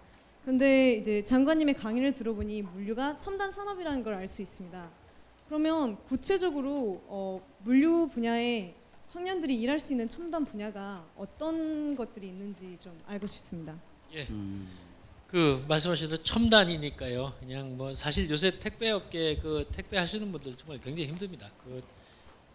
저기 하루에 정말 엄청나게 해야 돼요. 배달을 엄청나게 해야 됩니다. 그러니까 운송하는 분들도 힘들고 운전하시는 분들도 힘들고 그거 실제 내리고 가서 하는 분도 힘들고 그런데 첨단은 뭐냐면 이제 드론 같은 게 이제 대표적인 케이스일 겁니다. 아마 항공대학 다니시니까 잘 아시겠죠. 이게 이제 저희가 요거를 좀 활성화를 하려고 합니다. 드론을. 그래서 또 그다음에 뭐 무인 로봇도 있는데 이런 부분에 대한 첨단 장비 개발 운영 이런 게 무척 중요하겠고요. 그렇지 않습니까? 일단 기계가 있어야 뭘 이런 말을 하는 것이고 요것이 실제로 잘 되려면 IT 기술의 접목이 굉장히 필요합니다. 뭐 통신이나 이런 거 아니겠어요? 드론을 날려가지고 정확히 어디로 보내는 건 다 IT 기술의 근본이고 그리고 자 이제 드론이라는 거를 예를 들면 마침 항공대학 재학 중이시니까 이게 비행기냐 아니면 그냥 조그만 수송 기계냐 이게 참 애매한 측면이 있죠. 그래서 아마 거기에 대한 규정을 저희가 마련하려고 하고 있습니다. 저희는 항공기 기준은 얼마 이상 이렇게 돼 있거든요. 보통 우리가 아는 드론은 그거에 미만이라서 이게 참 항공기로 분류되기도 그렇고 그렇다고 하늘에 떠서 날아가는 건데 그럼 아니냐 하기도 그러니까 지금같이 무슨 촬영이나 이런 특수한 목적 일부만 쓸 때는 뭐 그게 큰 문제가 없는데 이제 드론이 만약에 택배로 돼 가지고 본격적으로 활용이 된다 그러면 이거는 굉장히 간단한 문제가 아닙니다. 예를 들어서 그게 가다가 뚝 떨어져 사고가 나면 어떡하겠어요. 상당히 무게가 있는데 물건 잊어버리지 사람 다칠 수 있지. 그러면은 그런 복잡한 문제들이 있기 때문에 여기에 대한 그 규정도 만들어야 되고 무엇보다도 또 기술이 그만큼 발전해야 되는 것도 있고요. 그런 것들에 대한 저희가 지속적인 대책을 마련하려고 합니다. 그리고 또 요건 좀 다른 겁니다만 IT하고 또 관계되는 건 뭐 이커머스라든가 해외 직구 이런 거에 대한 전문가들이 좀 있어야 되는 것이 아닌가 이렇게 생각을 합니다. 그 분야도 뭐 첨단이라면 첨단 분야의 인력으로 우리가 필요로 하지 않는가. 그래서 그런 분야에 대한 우리가 투자가 필요하다고 생각을 하고요. 하려고 합니다. 그 투자뿐만 아니라 아까도 말씀드렸지만 정부 부처의 나름대로 규정이라는 것도 정비를 해야 되고 그런 것들을 우리가 국토부가 많이 해야 되고 하려고 하고 있습니다. 잘 하려고 하는데 또 여러분들도 많은 관심을 가져주시길 부탁드립니다.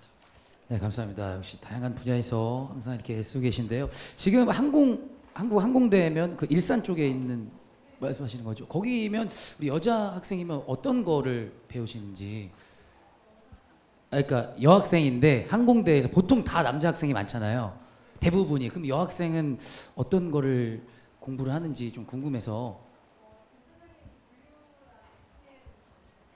물류 쪽으로 거의 대부분. 그럼 비행 쪽에도 어느 정도 관심은 조금은 있겠네요. 주변 친구들이 또 있고 하니까.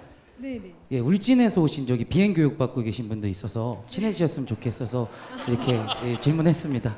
근데 제가 잘못 말씀드린 게 있는데, 한국 항공대학교에서 물류만 하는 게 아니라 제가 공부하는 데가 물류학과라서. 네, 그렇죠. 그러니까 이제 비행 쪽 계신 분이 있으니까 친해지면 좋을 것 같다라고. 예, 화이팅. 예, 다음 질문 가겠습니다. 자, 다음은 또 어떤 분이 계실까요? 네, 이번에 저 뒤쪽에 계신 분 한번 연결을 해볼까요? 민소매 입으신 분 굉장히 아름다우십니다. 네, 일어나셔서 간단하게 소개 후에 질문해 주실까요? 저는 여의도에서 직장을 다니고 있는 26살 송지연입니다. 네, 반갑습니다. 장관님께서 이번에 중동 아프리카를 방문하셔서 해외 건설 수주 지원을 하고 오셨고 우리나라 해외 건설 순위가 세계 5위권에 진입하는 등 해외 건설 강국으로 알고 있는데 이러한 수주 성과를 청년 일자리 창출로 연결시키기 위해 국토부가 어떤 노력을 하고 있는지도 궁금하고요. 또 해외 건설이 건설 산업이 약간 사양 산업이라는 이런 편견이 있는데 해외 건설은 얼마나 유명하고 매력적인 일자리인지 말씀해 주시면 감사하겠습니다. 이제 말씀하신 대로 우리 아까 잠깐 여기 앉으셔도 돼요. 이제 그 화면에 나왔지만 좀 혁혁한 정말 그 우리 선배들이 잘 해주셔가지고 혁혁한 전과를 올렸는데 요새 이제 좀 쉽지 않습니다. 그 저 우리 사업의 아주 주요 그 고객이 중동에 많이 편중이 돼 있어가지고 세계적인 저유가 때문에 이제 그쪽 시장이 만만치 않은데 그래도 거기에 그래도 지금도 아까 뭐 쿠웨이트에 오신 우리 선생님도 계시지만 거기에 아직도 많이 우리가 진출하고 있고 앞으로도 거기에도 아직 가능성이 많다고 봅니다. 그 뒷얘기 뒤쪽에 질문하신 분 이제 사양 산업이다 이런 말이 있긴 있습니다. 근데 건설 수요 자체는 있고요. 그렇기 때문에 그걸 사양 산업이라고 볼 수는 없을 것 같습니다. 다만 옛날 같이 집 지어서 빌딩 짓는 것에서 고부 가치가 나오지 않는 그런 이제 사회로 변화된 건 맞는 것 같습니다. 그래서 뭐 대형 빌딩을 짓는 것만이 건설 산업이라고 생각한다면 거기에는 분명히 지금 옛날 같지 않다. 사양 산업의 표현 쓰고 싶지 않습니다. 옛날 같지 않다 하는 말씀을 드리고 대신에 건설에도 상당히 새로운 분야가 많이 있습니다. 그 뭐 IT와 관련 연결되어 있는 부분이라든가 우리 이제 환경하고도 관련해서 뭐 제로 에너지 빌딩이라는 것도 저희가 지금 굉장히 그 신경 쓰고 있는데 그런 것이라든가 또 그 소위 말하는 이제 우리가 뭐 여기 뭐 저 판교 밸리에 와 있지만 뭐 지식 집약형 프로젝트 공정 관리라는 것도 하고 있고요. 또 이제 지금 우리가 중동이나 동남아에서 시장을 자꾸 일본이나 중국한테 뺏기는 이유는 금융이 뒷받침을 못 해줘서 뺏기는 것도 있습니다. 아니 금융 그러니까 실제 발주처가 자금이 부족해서 하면은 소위 말하는 파이낸싱을 같이 가져오는 것을 이제 원합니다. 그러니까 뭐 아주 심하게 얘기하면 우리 돈으로 짓고 나중에 우리가 수익을 거기서 창출해 가라 뭐 이런 건설의 요구가 많거든요. 그러니까 그렇게 되려면 소위 말하는 선진 금융 기법과 결합이 된 그 관리 같은 게 필요합니다. 그런 것들도 있기 때문에 건설 산업이 이제 과거와 같이 그냥 도급받아서 뭐 집을 짓는다 이런 개념에서 벗어난다면 앞으로 그 분야에도 그 일자리라든가 그 전망은 무궁무진하게 크다고 보고요. 그 다음에 청년 취업 지원을 뭘 하느냐 하면은 국토부에서 뭘 하냐면 아까 여기 잠깐 시간 없어서 많이 설명 못했지만은 이제 그 해외 현장 훈련 비용을 중소중견기업의 경우 지원을 해줍니다. 저희가 그리고 또 해외 건설 취업자 과정이라는 걸 해서 약 한 3,000명 정도 취업 준비생들 모시고 국비로 과정을 또 운영하는 것도 있다.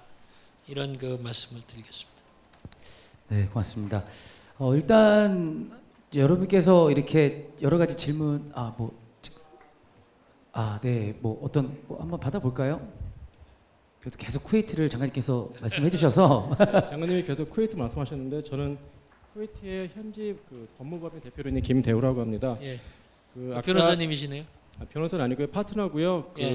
올해 있다 보니까 이제 인정이 돼서 활동하고 있습니다. 아까 여기서도 좋은 질문하셨는데 그 일자리 창출 관련된 거에 대해서 그 혹시 건설사들이 쿠웨이트에서 또는 중동에서 그 공사를 수주하면 일정 금액을 현지에 투자해야 하는 그 의무 혹시 알고 계십니까? 오프셋 프로그램이라고 있죠.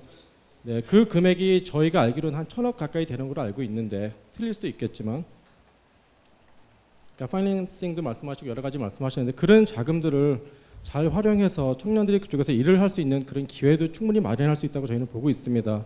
그런 안을 제가 전에 국토부의 위원으로 있을 때도 계속 올렸거든요. 근데 그 위원회에서 계속 그걸 누락시키더라고요. 이유는 모르겠지만 그런 게 좀 안타까웠고요. 그리고 아까 드론하고 뭐 항공 관련된 거 말씀하셨는데 한국에도 오프셋 프로그램이 있죠. 예, 있죠. 그러면은 우리나라가 미국이나 영국 또는 외국에서 전투기를 많이 비싸게 사고 있는데 그런 기업들은 그런 의무를 어떻게 지금 실행하고 있는지 저는 사실 궁금해요. 뭘 사고 있는데? 오프셋. 아니 우리가 사고 있다고. 그러니까 그러니까 오프셋이라는 게 방산 쪽 관련된 거잖아요. 방산 그렇죠? 쪽에. 근데 중동은 방산 플러스 건설 쪽이거든요. 예. 우리나라도 오프셋 프로그램이 있으니까 외국에서 우리가 무기를 살 경우 그런 오프셋 의미가 분명히 있을 거라고 저는 알고 있는데 그런 거를 잘 활용하면은 아까 말씀하신 뭐 항공 쪽이나 드론 쪽이나 이쪽에도 잘 활용할 수 있을 거라고 생각이 드는데 그런 얘기를 좀 해주셨으면 좋겠고요. 알겠습니다. 예. 네, 감사합니다. 예, 그 이제 방산 쪽은 솔직히 말해서 저희가 아주 솔직히 말해서 저도 잘 모르는데 항공은 우리가 주로 뭐 민간 항공을 우리는 담당하고 있지만 항공기를 뭐 도입하고 그러는 것은 이제 관내는 좀 있을 거라고 보는데 그 부분은 저희가 차관을 해서 우리 국내에서 어떻게 활용하는가를 좀 생각을 해보기로 하겠고요. 또 아까 건의하셨다는 거는 해외에 우리가 돈을 내는 거에 대해서 그 누적이 돼 있으니까 그거에 우리 젊은이들을 좀 어떻게 활용하는 게 좋지 않냐 안을 올렸는데 국토부 어디서 잘 안 받아준 겁니까? 어디?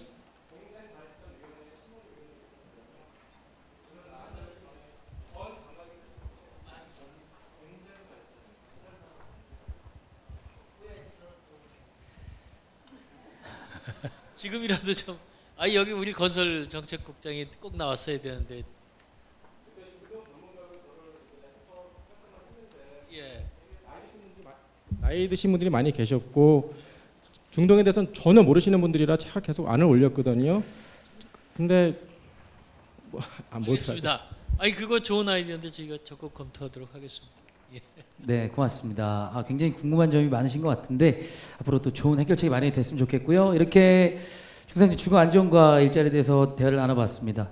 자, 일단은 뭐 정책에 대해서도 궁금한 점이 많으시겠지만 솔직히 개인적으로도 궁금하실 게 있으실 것 같아요. 그래서 이번에는 우리 옆에 앉은 학생이 손을 들어주셨습니다. 그런 것도 개인적인 사적인 질문 하나만 받도록 하겠습니다. 네, 말씀하시면 돼요. 네, 안녕하세요. 대학교 3학년 학생인 김한솔입니다. 저는 다름이 아니라 강연하실 때 말씀하셨듯이 요즘 청년들을 7포 세대라고 하잖아요. 그만큼 취업하고 집 때문에 걱정이 많은데 그게 가장 큰 고민거리라고도 합니다. 그러면 장관님께서는 청년 시절에 가장 큰 고민거리는 무엇이었는지 궁금하고 그걸 어떻게 극복하셔서 이 자리까지 오시게 되었는지 듣고 싶습니다. 정말 제일 어려운 질문인데 이제 고민이야 다 많겠죠. 그래서 글쎄요 이게 참 저는 뭐 이제 취업에 관해서는 이제 공부를 계속하겠다는 생각이 있었어 가지고 이제 그러고 이제 미국서 교수 생활을 첫 직장이 미국에서 교수 생활을 하는 것이었고 그다음에 했습니다. 그러니까 그때는 이제 당연히 저로서도 그 당시가 글쎄요. 이제 30대 초반이니까 그걸 청년의 시절이라고 해야 되는지 모르겠지만 그때는 당연히 저로서도 좋은 직장을 갖는 게 고민이었죠.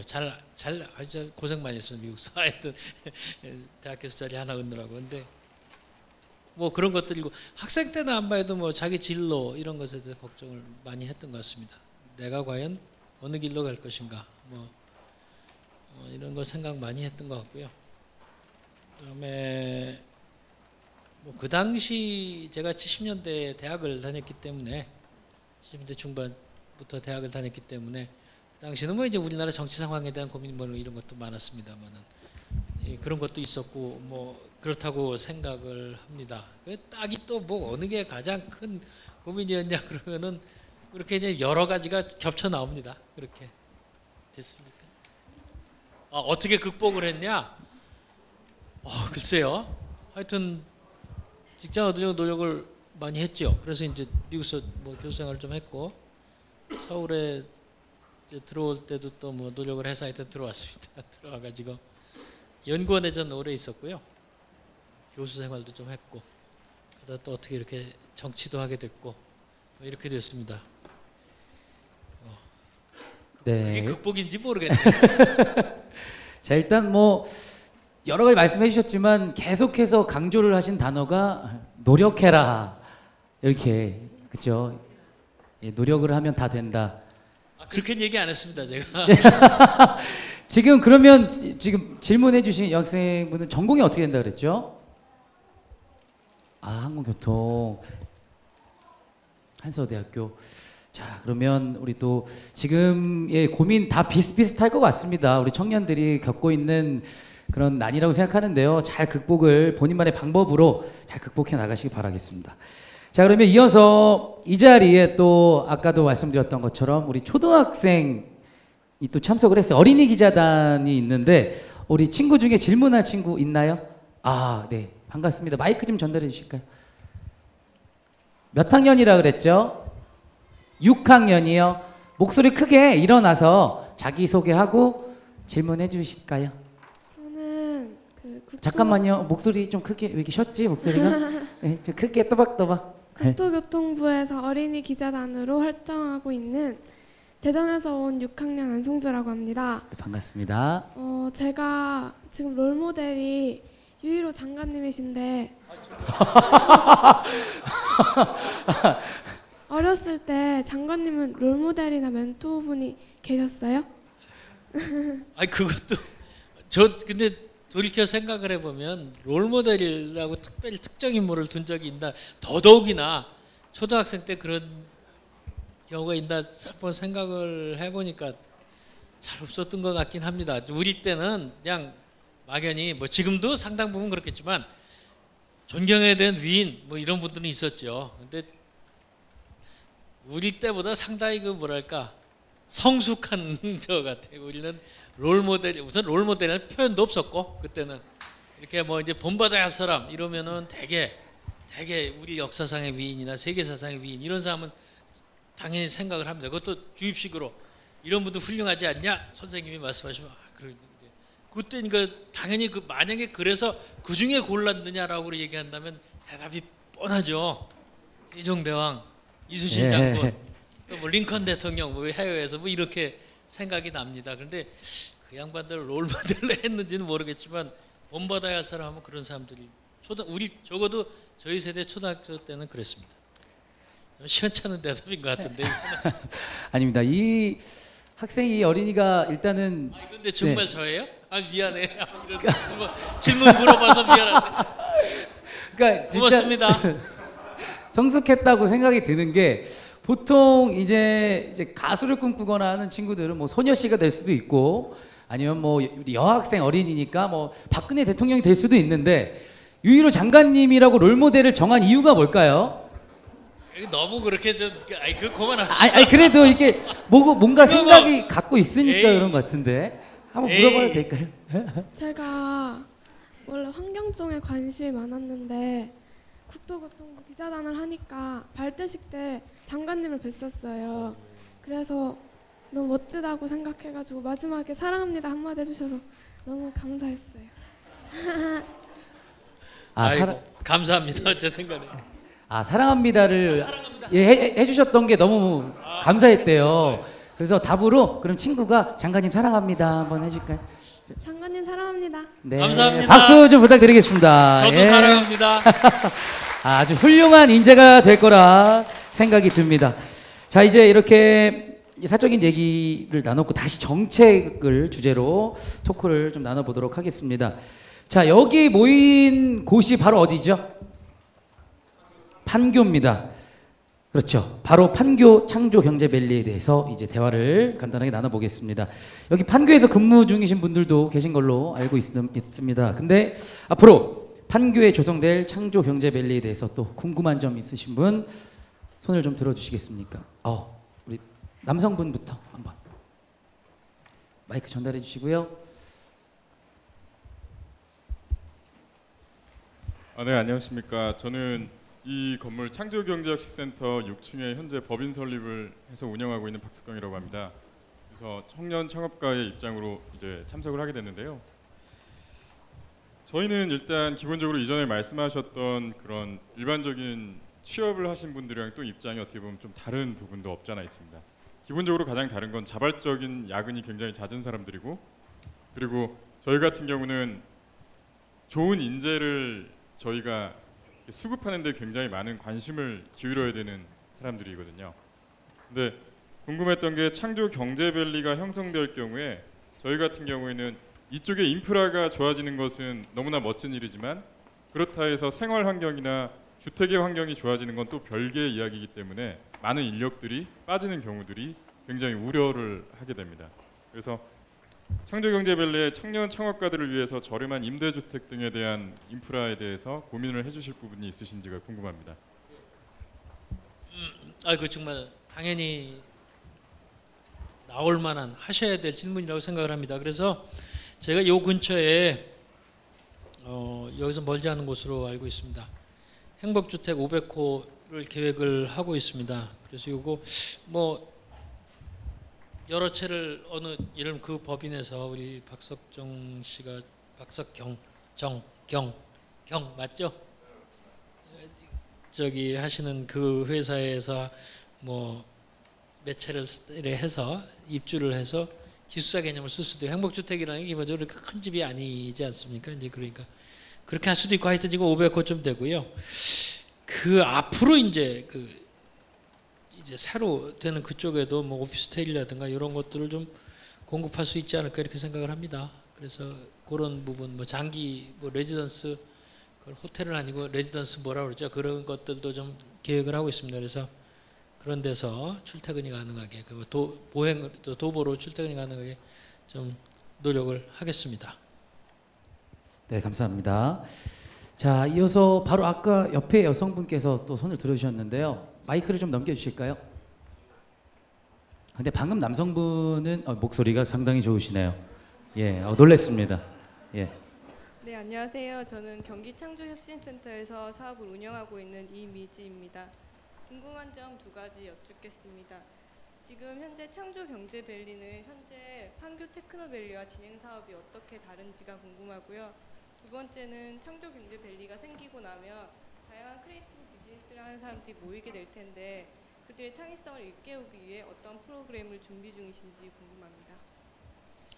예, 요거는 참 제가 좀 준비를 좀 일단 이제 기존 단지는 상당히 이미 상당히 소위 뭐 영어로 이스태블리시된 회사랄까요?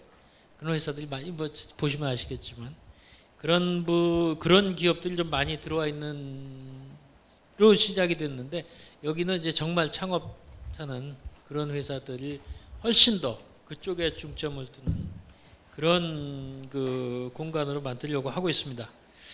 그리고 여기는 이제 그러다 보니까 그래서 그런지 모르겠습니다만 이렇게 뭐 교류하는 그런 공간 또 뭐 여가 공간이 부족하다는 지적을 많이 받았습니다. 그런 거를 많이 하려고 하고요.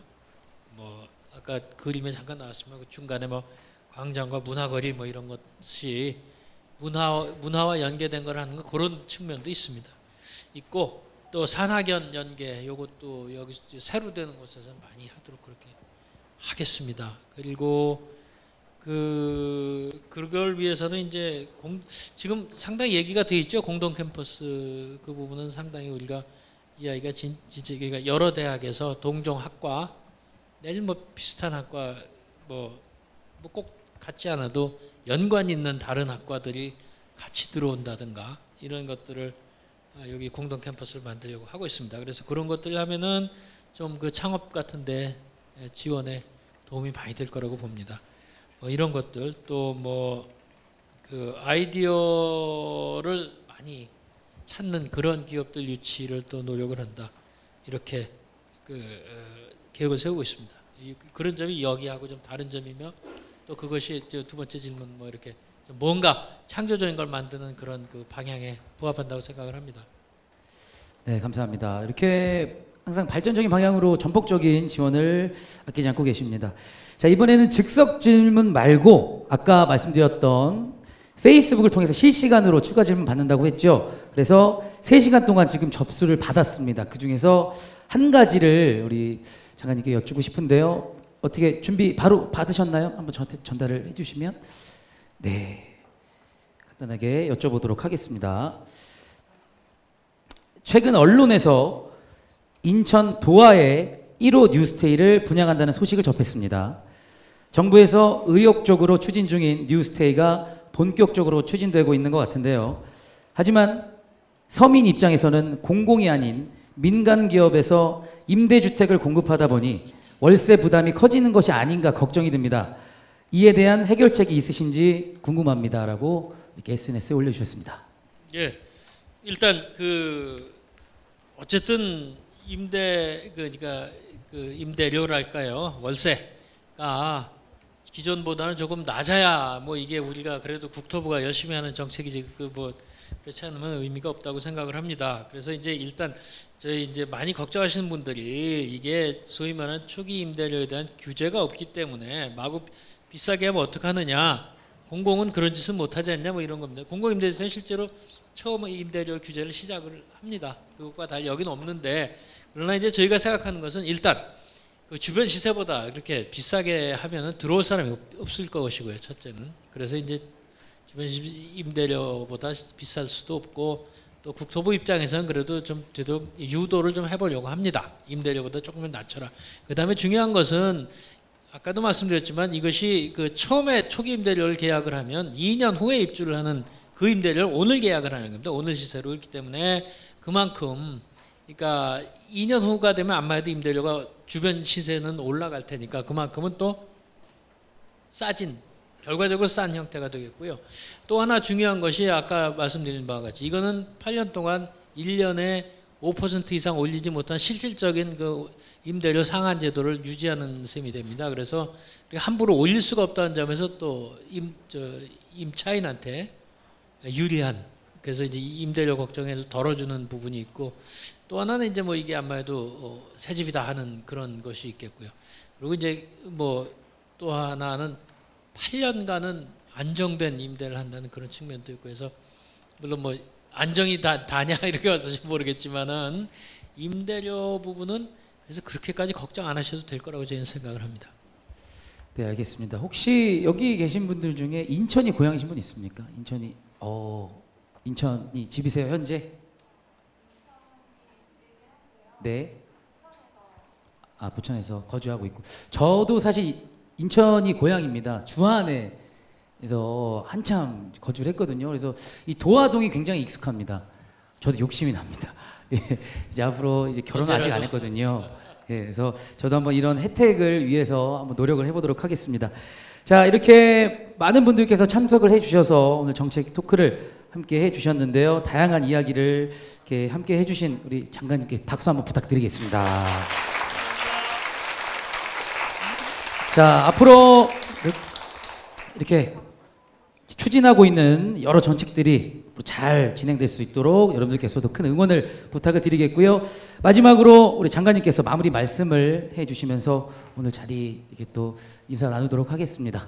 예, 뭐 마무리 말씀이라기보다 이제 인사 말씀을 드리는 건데, 오늘 정말 이런 뜻깊은 행사를 하게 돼서 저로서는 아주 정말 뜻깊고 영광스럽게 생각을 합니다. 이렇게 많은 젊은 분들하고 뭐 어머님들도 계시고 하니까 뭐 젊은 분들만 또 따지는 건 아닙니다만은 이렇게 오늘 이런 대화의 기회를 가진다는 게 저로서는 또 중요하기도 하고요. 그래서 여기서 말씀하시는 걸 듣고 우리 정책에, 여기 지금 우리 국토부 간부들도 나와 계시지만 우리 정책에 바로 반영을 하는 기회가 된다는 것이 매우 중요하다고 생각을 합니다. 어쨌든 뭐 오늘 저희가 나름대로 준비해온 우리 소개도 했고 또 말씀도 듣고 답변도 했지만은 이런 기회가 참 자주 있었으면 좋겠다는 생각을 하고요. 아까 뭐 마지막으로 부탁 말씀을 드린다면 우리 국토부가 하는 정책에 대한 이해가 조금 깊어지셨을 테니까 더욱더 좀 많이 이해해 주시고 도와주셨으면 하는 부탁 말씀드립니다. 저희도 항상 그 귀를 열고 듣도록 하겠습니다. 정말 오늘 장시간 감사합니다. 네, 감사합니다. 이렇게 뭐 유익한 정보도 있었고 여러 가지 뭐 부분들도 있었지만 무엇보다도 장관님께서 여러분들께 이렇게 따뜻함을 전해주신 게 아닌가 그런 생각이 듭니다. 자, 이렇게 해서 오늘 정책 토크 마무리하면서 간단하게 오늘 또 아름다운 추억 같이 남기고자 기념 촬영 준비를 했습니다. 앞쪽으로 같이 다 같이 나오셔서 무대 쪽으로 나오셔서 기념 촬영 하도록 하겠습니다.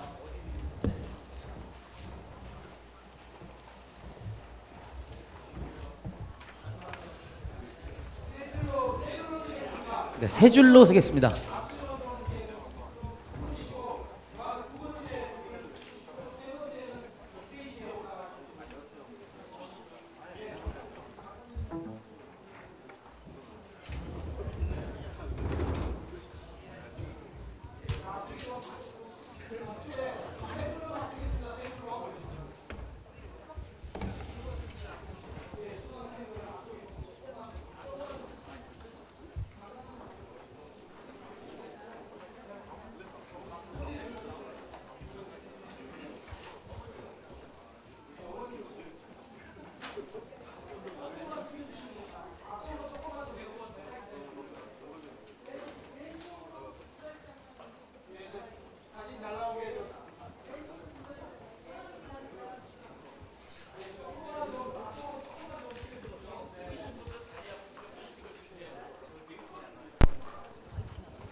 화이팅! 네, 수고 많으셨습니다. 자, 이렇게 해서 오늘 유일호 장관님과 함께하는 2030 정책 토크 기념 촬영과 함께 이제 마무리를 하도록 하겠습니다. 여러분들 조심히 귀가하시고요. 남은 주말 아주 따뜻하고 알차게 보내시기 바라겠습니다. 지금까지 MC 가영훈이었고 여러분들 고맙습니다. 행복하십시오.